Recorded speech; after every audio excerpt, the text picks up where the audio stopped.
دوستان عزیز، درود بر شما. امروز میخوام کتاب جدید شهبانو فرح پهلوی مادر ایران زمین رو به شما معرفی کنم.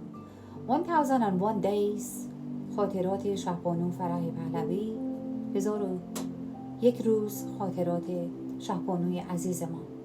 قسمتی از این کتاب رو براتون میخونم. این کتاب در آمریکا برای فروش میسر هست و دوستان عزیز از amazon.com شما میتونید این کتاب رو دریافت کنید.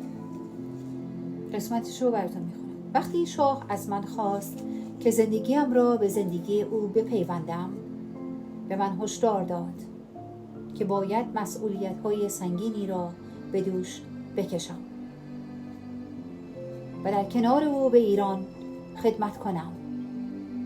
اما در آن روز توضیح نداد که این وظایف دقیقاً شامل چه مواردی می شود.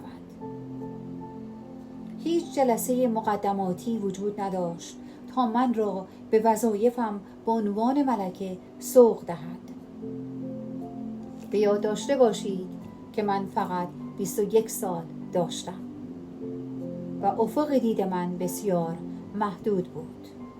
از این رو چندین سال طول کشید تا کشورم را بشناسم و در برخی از امور دولتی مشارکت فعالتری داشته باشم. کتاب خاطرات شهبانو فرح پهلوی مادر ایران زمین، شهبانوی ایران رو از amazon.com شما میتونید دریافت کنید و کلمات و جملات خود را این گونه مانند همیشه تمام میکنم. روحت شاد رضا شاه، روحت شاد رضا شاه، روحت شاد محمد رضا شاه پهلوی شاهنشه ایران. زنده باد فرح پهلوی مادر ایران زمین. زنده باد یاسمین پهلوی ملکه زیبای ایران.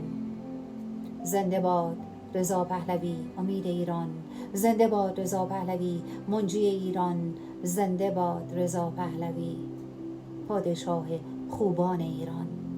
ای پادشاه خوبان، داد از غم تنهایی، دل بی تو به جان آمد. وقت است که بازایی، وقت است که بازایی. پاینده باد ایران، پاینده باد شما ایرانیان. جاوید شاه.